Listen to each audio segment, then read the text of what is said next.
একের পর এক জিওব্যাগে ভরা হচ্ছে বালু, ফেলা হবে বাঁধের ভাঙা স্থানে। ফেনীর মুহুরী নদীর ভাঙা বাঁধ মেরামতে চলছে এমন কর্মযজ্ঞ। উজান, ঢল আর টানা বৃষ্টিতে বৃহস্পতিবার রাতে মুহুরী নদীর উত্তর বড়ইয়া নামক স্থানে বাঁধ ভেঙে যায়। এতে প্লাবিত হয় ৬টি গ্রাম, ক্ষতিগ্রস্ত হয় রাস্তাঘাট। শনিবার পানি নেমে যাওয়ায় বাঁধ মেরামতে কার্যক্রম শুরু করে পানি উন্নয়ন বোর্ড। কাজের তদারকি করছে সেনাবাহিনীর কনস্ট্রাকশন টিম। পানি উন্নয়ন বোর্ড জানায়, মুহুরী, কহুয়া ও সিলোনিয়া নদী পাড়ের ১২২ কিলোমিটার টেকসই বাঁধের জন্য ৭,৩৪০ কোটি টাকার প্রকল্প প্রস্তাবনা দেয়া হয়েছে।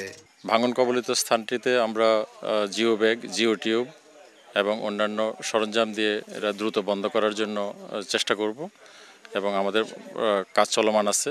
এদিকে বৃষ্টি বন্ধ হওয়ায় নেমে গেছে নদীর পানি, তবে এখনও দুর্ভোগ কাটেনি বাসিন্দাদের। ৬ শতাধিক পুকুরের মাছ ভেসে যাওয়ায় নিঃস্ব হয়েছেন অনেকেই। নদী যদি মনে করেন খনন করে তাহলে ভবিষ্যতে আরো এদিক দিয়ে বানলেও আরেক দিক দিয়ে পড়বে। বারবার করে যায়, কোনো মেরামত করে না, হালকা ভাবে করে যায়, আমরা বারবার ক্ষতিগ্রস্ত হই। এক কুমো জল আসিল, জলগুলো কষ্ট মশে কাছে কষ্ট মশে এখন গড় ডুবিয়ে ব্যবস্থা করি। ভারতের উজান থেকে নেমে আসা পাহাড়ি ঢল ও গত কয়েকদিনের টানা বর্ষণে বৃহস্পতিবার রাতে মুহুরী নদীর উত্তর বড়ইয়া নামক স্থানে বাঁধ ভেঙে যায়। এতে ৬টি গ্রামের বিভিন্ন বাড়িঘর তলিয়ে যায়। ফুলগাজী বাজারে পানি ওঠায় দোকানপাটের মালামাল ক্ষতিগ্রস্ত হয়। আতিয়া সজল, সময় সংবাদ, ফেনী।